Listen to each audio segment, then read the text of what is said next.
Christmas. Waiting all day, hoping tomorrow Santa's sleigh will arrive with a reindeer leading the way. That's when all the world's children. We are in the studio with one of the premier actors currently on Broadway, who is in the Broadway cast of Jersey Boys. Tony nominated for his work in Next to Normal, currently in the Midtown Men, which we'll discuss later. And he's got a new Christmas song that's out right now called Waiting on Christmas. Please welcome J. Robert Spencer. Thank you. Do we have to put the J in there? Yeah, J. Robert Spencer You like is how J. I'm Robert known. Spencer? Yeah, that's how they know me from Jersey Boys on Broadway and from Next to Normal. And so, yeah, I think so. But I do go by Bobby. All right, let's just do Bobby and Zach. It's the Sounds easiest thing. good. It's easier. As we get older, it's easy. We're lucky to go past Hey You. Absolutely. Hey, you over there. Nice. What's up, guy? How's it going there, friend?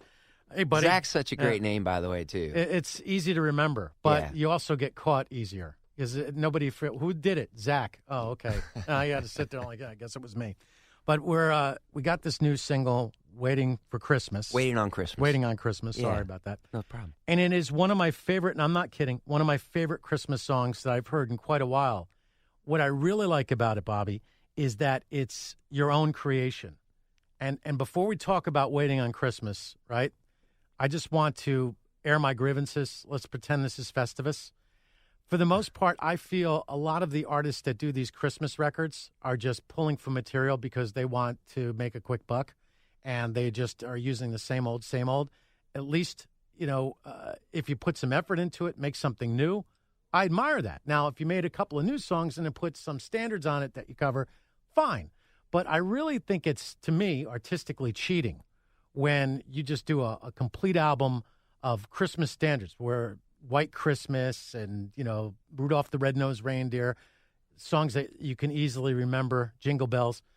I really, really, really like Waiting on Christmas. So tell us a little bit about this particular track.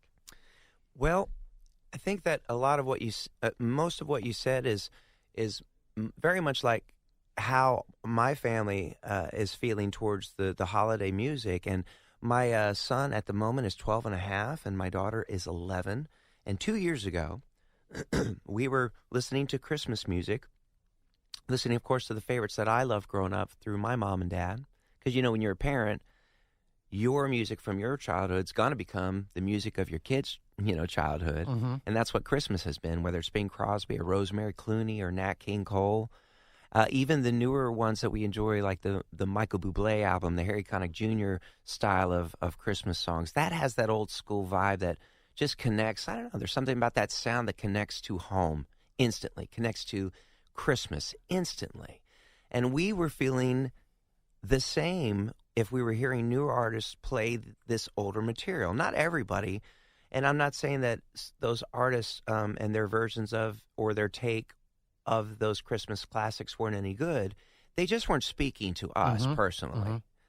That's just all. And my daughter was the one that said, I'm not really liking these newer songs. Sounds like we're kindred Yeah. spirits. See, I think I did a worse job than you because I'm with my kid. I'm like, check this one out. It's from the Kinks. Father Christmas, give us your money. Those kind of Christmas songs.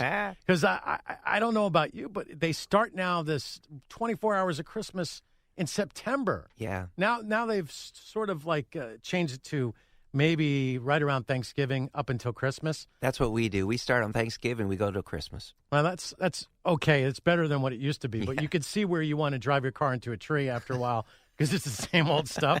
At least this is a new Waiting on Christmas. Yeah. It's brand new. You got an interesting orchestration. Thank you. So I just want to thank your daughter for encouraging you to come up with something new. How did that conversation take place? What did she exactly say? Because kids say funny things. It was really that. We were, this music was playing. It was on, and we were walking around our home. And our children are very musical, so they play piano, and they've been at piano lessons for the last 3 years. So that was already in the air, right? Mm-hmm. That sound, they're playing. That piano sound was just constant. And I'm on the road with a 7-piece band, so I had this love for that arrangement and orchestration. So all that was in the air. I just didn't know it until she said, "You should write a song, Daddy." Because she was like, if we're not liking these songs, we're not connecting with these songs, why don't you write one? Yeah. Literally is what it was. And I promise you, it was December 23rd And I said, yeah, okay. And I sat down and I just started just fiddling. And I came up with that very first chorus. And when I got done with that hook, and almost every lyric was verbatim, when I started writing it to what I recorded. And when I got done singing that hook and that chorus of Waiting on Christmas, my daughter goes, "That's really good, Daddy." Yeah, that's good. Yeah, when the kid says, because, kids they'll tell the truth. I remember one time I was on a diet and it wasn't too long into it, right? And my daughter, she goes, you look so thin. I'm like, oh. Yeah. So they say cute things, and it's good that her reaction was, that's really good. Yeah. So that must have made you feel better. It did. So you started out with sitting there where were you when you came up with the lyrics? What did that look like? I was sitting down at our piano, and the piano was in the back of our home, and we have these huge, huge sliding glass windows that just look out into this big forest and backyard. And it was cold out. It was wintertime. And it was early in the morning. I remember it was early, and Joey the elf came to visit the kids. And that's what it was. Joey the elf came to visit. And so, of course, we were up early. We turned on the music, and Joey left Rain this little note, and it just kind of happened that way. When the music was kicking, she read Joey. She was in the spirit. She gave me the message, and I sat down, and that's the picture. And you were just waiting on Christmas, and went from there. It was December 23rd. Cool. It just kind of, I guess that's why it came out like it did. Yeah, and did you come up with the lyrics first and then the orchestration? I always come up with the melody always hits first. The melody always hits first, and then I start just saying oohs, ees, and ahs, and different things, just words just come out. Waiting on Christmas. And then I went, okay, I like that. Now what? Waiting all day? Because I am. Yeah. Now what? Well, you got to rhyme with the last line, don't you? Hoping tomorrow. Well, you got to get on there. What? Oh, Santa. Santa sleigh. I mean, literally, it was just like that. I swear it was like that. But then when it came to continuing with the writing of the song from that hook, when I knew that hook was it, then I go, okay, now what's next?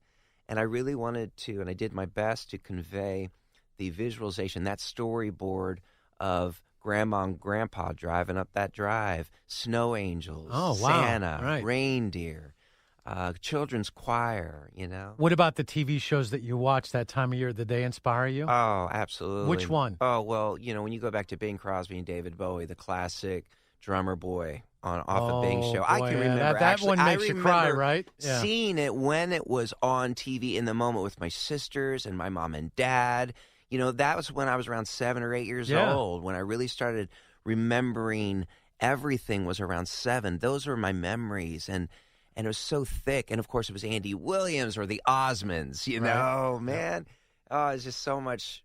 Oh, just so many great. And, of course, the Christmas cartoons, whether it was Frosty the Snowman, Santa Claus is Coming to Town, or if it was one of my favorite animated, 'Twas the Night Before Christmas, where it was the mice, the Clockmaker, and Joel Grey did the voice for that. Yeah, anyway. And I always liked, believe it or not, Christmas Carol, Scrooge. I just got all excited about that. I'm like, ooh, now we're really into it. Yeah, absolutely. We're talking with J. Robert Spencer, and you got your song Waiting on Christmas, which we're going to play for everybody really soon. It's out, available on Amazon. You can go to your website. You can. Which you can preview what it sounds like and then make your decision to buy and see what else you're doing. It's on iTunes, Amazon, Google Play. We were talking about writing a song and how you have this process and how that goes about. So let's say somebody who's an aspiring J. Robert Spencer, a little Bobby or a little Bobette, and she just wants to write her own song. So let's do a little songwriting 101. I've never done this before.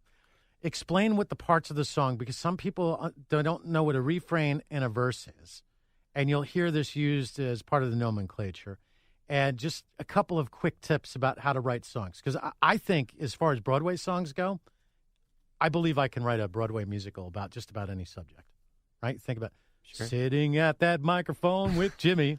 We're talking about Christmas songs. Sooner or later, someone's going to stuff that stocking, and then we'll be singing all night long. See? Dude, that was really good. That wasn't bad at all. Not bad at all, right? That was really good. I think that the lesson to be learned here is that if you have a desire to do something, don't say you want to. Just go ahead and do it and let it fall where it may. And if you really have a passion for it, you just keep on with that. So you do. Just a quick 101 on how to, like, what are the parts of the song?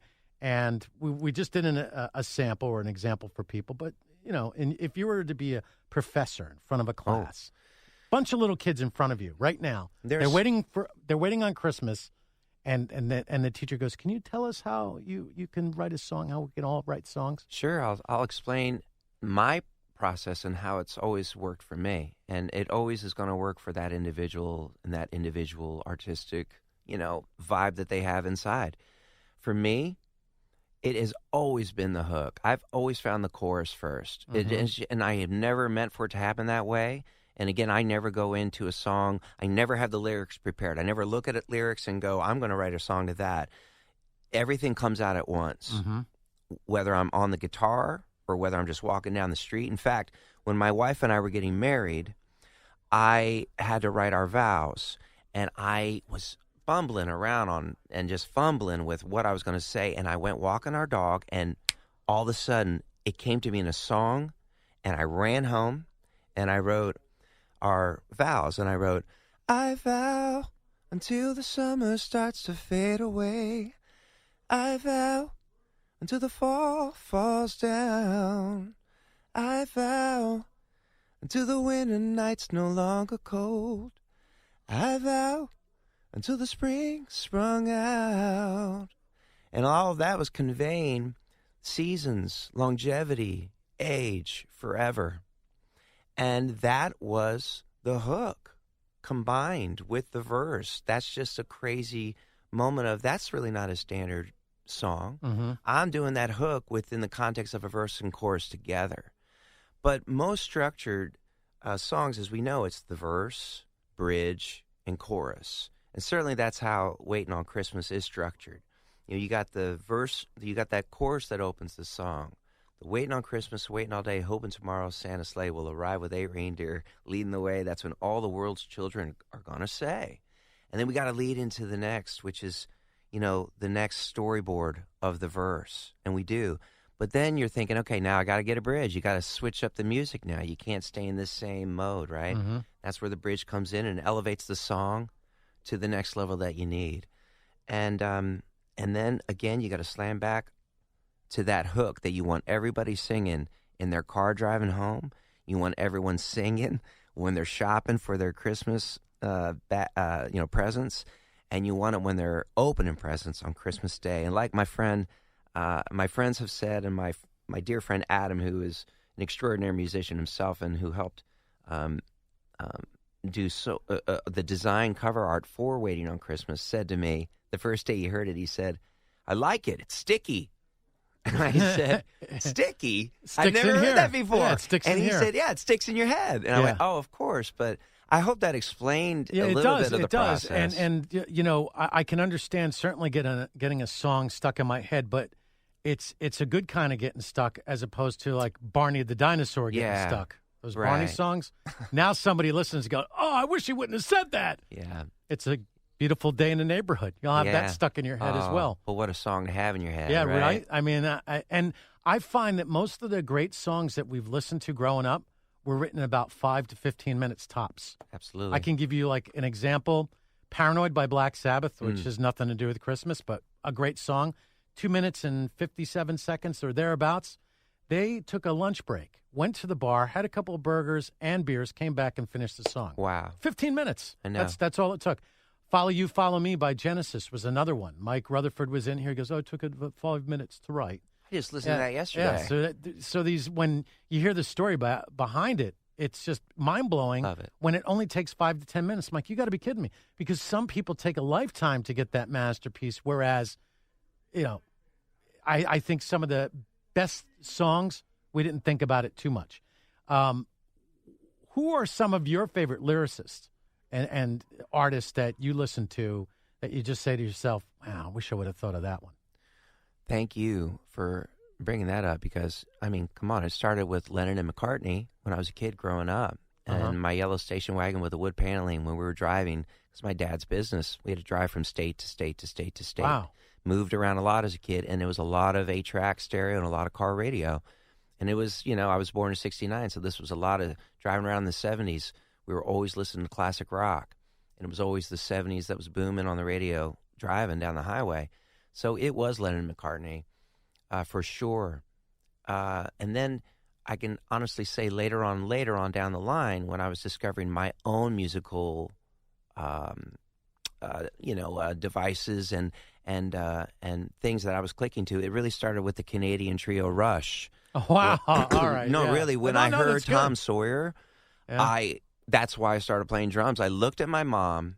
I was in 4th grade, and this is a true story. We had just moved to Texas, and she was taking me to the pool to go swimming, and this song started. And I was like, what is this? Drops me off at the pool, picks me up 3 hours later, get in the car. The song comes on again. When we pull up in the driveway, the song ends, and I look at her and I go, I want to play drums. And she looked at me and went, okay. Like she just knew. She never said no. And I started playing drums right there. And so lyrically, Neil Peart, obviously, Yes. is the professor. Oh, I mean, you picked the good one. I mean, his drum kit is massive, right? all over the place. I've never saw seen their anything last like tour. it. They're off the road now, after 40 years, but I saw their last tour. I saw him at pretty Radio amazing. City Music Hall. Mm. I think I was sick afterwards from the concussion of the drums for 3 days. I couldn't hear. My head was ringing. My wife is a big-time Rush fan. Oh, cool. She is 14 years younger than me. So when she was a little girl in the 80s and all the other kids are liking, I don't know, you name it, Debbie Gibson, for example, she was the one kid with the Rush T-shirts and listening to all the Rush and the songs and the subject material that they would sing about. Totally. And it's really, they were one of the most fascinating trios I can ever think of. Absolutely. I think as far as writing songs, Neil Peart, by the way, does write most of the lyrics for the He songs. writes all the lyrics. I was always fascinated by Bernie Taupin. Mm-hmm. Bernie Taupin, and Great then one. and then when for a while when Elton John was on his own, I'm like, Elton, get back with Bernie. And the writing process. Now I know that there was Rocket Man in the movie, and then you have the Bigot book about Elton John as well, Mark Bigot's book. But I think I have to look at it in my own perspective. What blows me away is the fact that some guy could sit there in one room, write a bunch of lyrics, and hand it to the other guy, and he comes up with the melody for it. Yeah, that's a whole even other even system, Lennon and isn't it? McCartney couldn't do that. No. It's just Truly. amazing to me. Hey, but also just go back. I mean, we're talking lyricist, and I'm just talking like what I first grew up. But then as you start getting older, there's more layers in life, and you start realizing guys like Sammy Cahn, writing the classics for Sinatra and Dean Martin and all those guys, And of course, and then you just keep moving forward, even with beautiful like Joni Mitchell.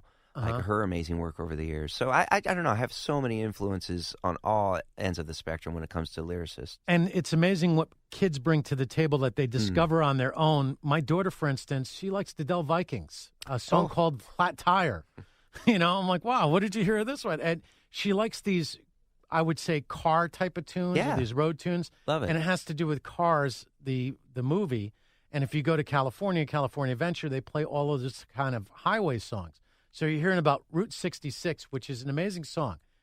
Do you know the story about Route 66, the actual song itself? No. Well, you're a little bit younger than me, but we probably watched the shows. Remember Emergency? I remember Emergency. Great Absolutely. show. Absolutely. Can't get enough of it. Loved it. Remember Dr. Early?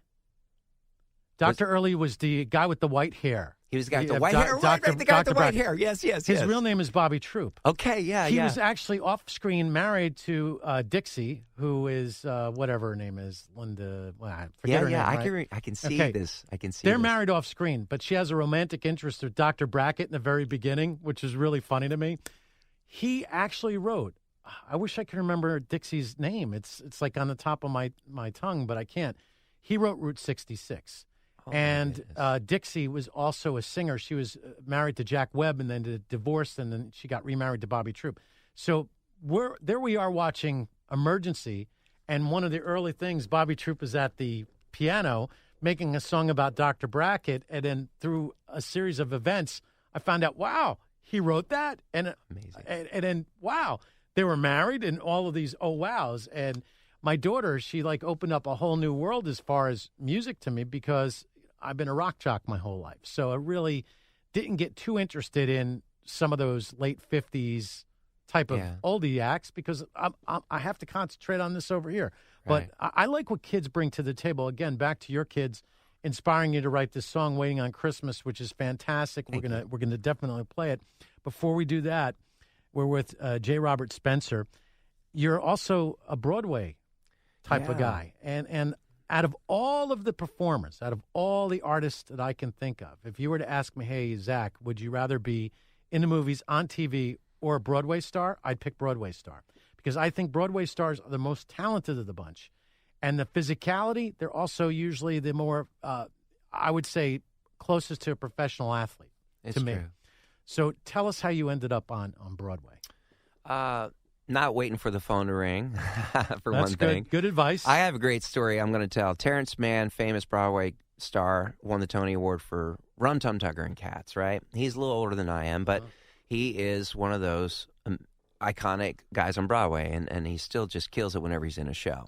So at some point, years ago, there was a rock opera version that he wrote of Romeo and Juliet. He used Shakespeare's libretto, and he did music around it. And the music, I swear to you, Rock Jock, was Metallica meets Deep Purple meets Queensryche meets Rush. It was insane. And then these incredible ballads. It was beautiful. Should have gone to Broadway, didn't. But there I was, long hair at the time, right? A long hair, tie-dye wearing hippie freak. At the time. Yeah. And I was singing rock and roll, and I knew Shakespeare. And I could not get into the audition.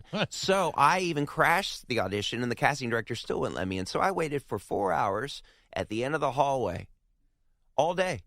And then when the auditions were done, Terry came out, right? He came walking down the hallway, and I jumped out from the corner. I said, "Terry, man, I'm Bobby Spencer. I sing rock and roll. I can do Shakespeare, and I should be, I really want to get in and audition for your show."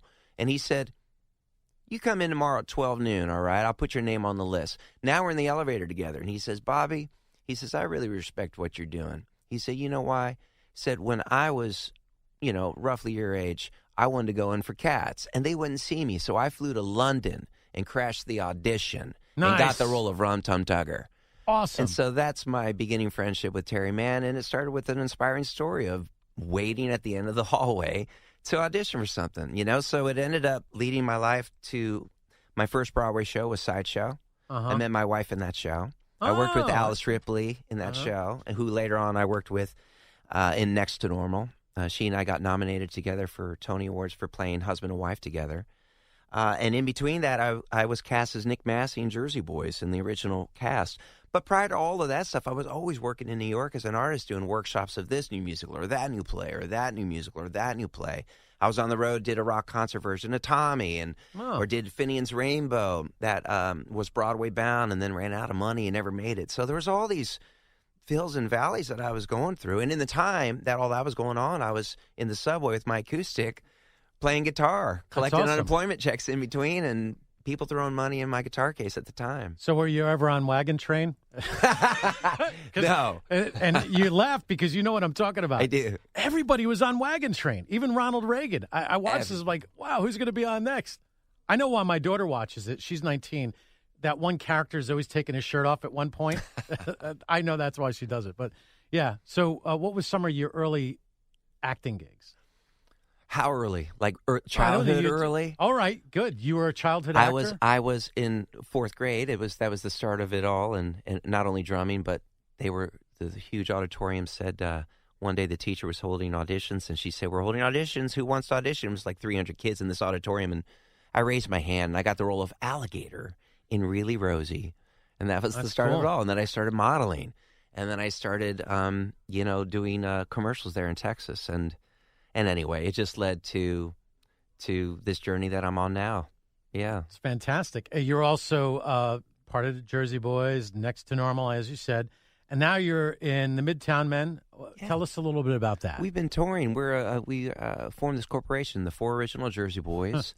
The guys, we played Frankie and the Four Seasons on Broadway. And 10 years ago, we formed the Midtown Men. And we've done over 900 concerts across the country.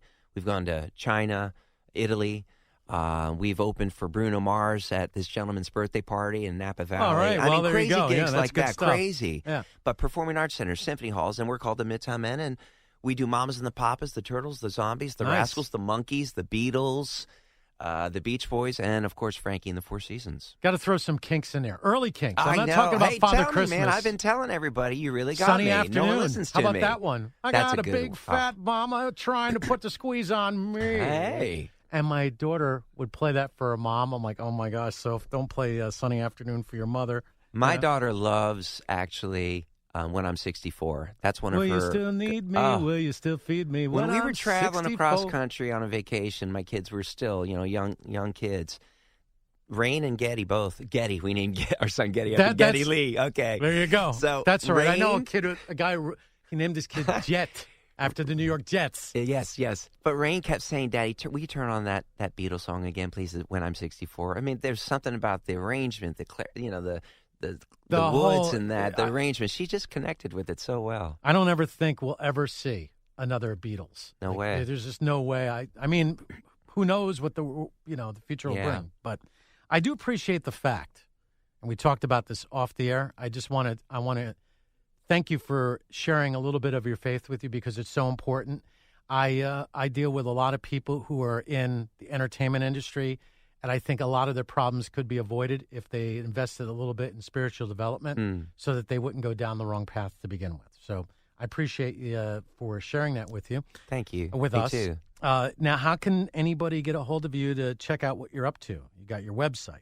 So I'll let you talk about that. Well, it's nowadays it's kind of easy, isn't it? Just it's so this internet the kids got going on today. You kids, get on the machine. Kids. That's jrobertspencer.com. All contact info's there, and if you and the information for all the downloads that you can get that you can acquire waiting on Christmas is there. iTunes, Amazon, Spotify. What am I forgetting? Google Play. And it's a website that's very informative. It'll just let you know where I'm at. You can also get me on Twitter. I'm on Instagram and Facebook, J. Robert Spencer. Why don't you just let your kids handle that? I have thought about it. I'm not joking. I thought my son's so good at it that I thought I should give him a job as handle this Instagram account, kid. That's what I did. That's what I did with my daughter. In fact, there's a promo that I have on the radio. Zach's on Instagram. There's no way he's doing that. I'm like, you're right. It's my daughter. I'm not even getting involved with any. It doesn't make any sense. What can I do with that? You send out pictures? I know. I don't understand.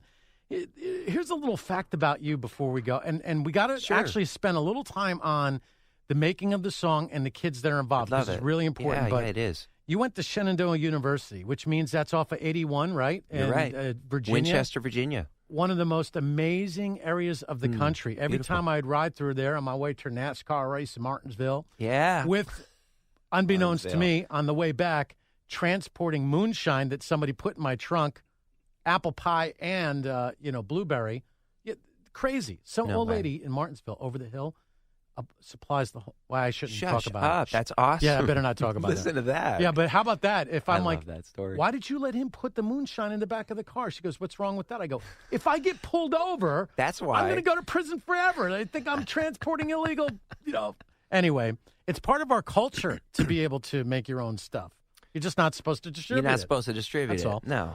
But the Shenandoah Valley is just Isn't it gorgeous? amazing, I know. inspirational. When I hear, Shenandoah, I get a little weepy-eyed. Yeah. I had a great time there. Winchester Cathedral. I was lucky enough that I received an honorary doctorate from them back in 2009. So you're the doctor. I'm actually Dr. Bob. Yep, I'm Dr. Zach. I like to play doctor on the radio. Yes. And the one thing, you probably were going to lean into it, but we should mention about Waiting on Christmas that the proceeds, a small portion of the proceeds of the downloads of the song is going to go towards our son's school to help out with the financial aid department. Okay. So that's kind of a great giving incentive, with a song like this. You download it, not just for your pleasure and just listening at home and enjoying it, but it's doing some good, which is great. That's fantastic. What's the name of the school and what's the website? St. John the Baptist in Milwaukee, Oregon, and Nice. the financial aid department is actually called Annual Appeal. And if Great. you want to go there directly and donate, you can, but we are doing a small proceeds from the Thanksgiving until Christmas of this of the downloads of this. I think that's very important. Yeah. That every single business plan, if you truly are a a good American, okay, let's just put it, if you truly are a good American and you really do believe in capitalism, I would urge everybody that's starting a business, always take about 5 to 10% and give it to charity. If your kids are involved, make sure that they understand that they have their responsibility, because there are other people that don't have all the breaks, they don't have all the opportunities, and it's our job to love our neighbors. Simple, right? Hey, so yeah. I really applaud that once Thank again. you. So you can go to the website, and the kids are in there. Talk Yeah, about the there's. kids. We were able to. I really heard a children's choir when I did this song. I knew it needed it, and Saint Agatha girls choir joined us on this recording. We actually recorded the entire song in Minnesota in my tour manager's recording studio. But the girls, the choir, was recorded in the cathedral in Saint Agatha in Portland, Oregon. So it's really got that wonderful layer of spirituality in there as well. Fantastic. And without further ado, which means goodbye, Yeah. right? I never understood that. Let us now play Waiting on Christmas. All right.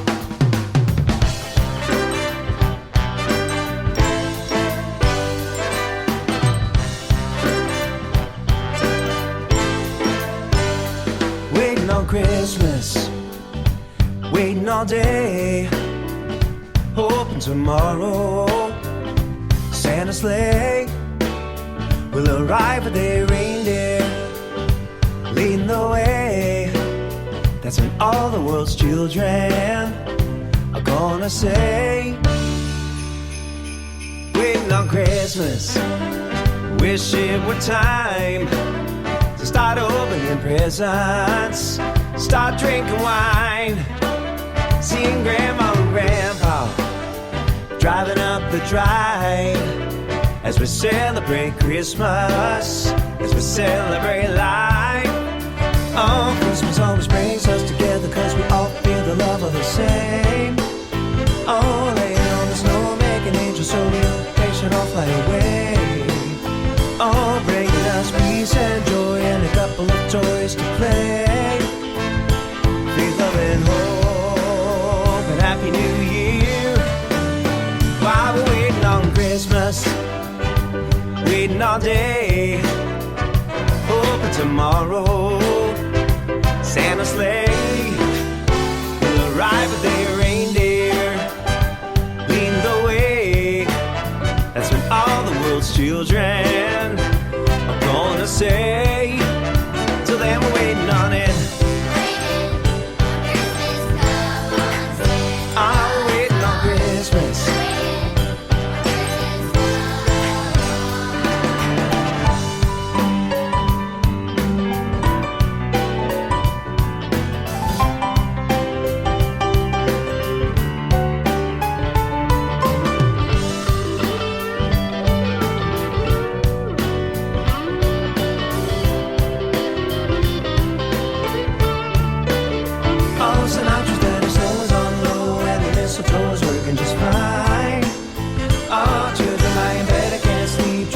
Santa's leaving behind. All sleigh bells ring, choir sing as we wait for Christmas Day to arrive. Faith, love, and hope, and Happy New Year. Oh, faith, love, and hope, and Happy New Year. While we're waiting on Christmas, waiting all day, hoping tomorrow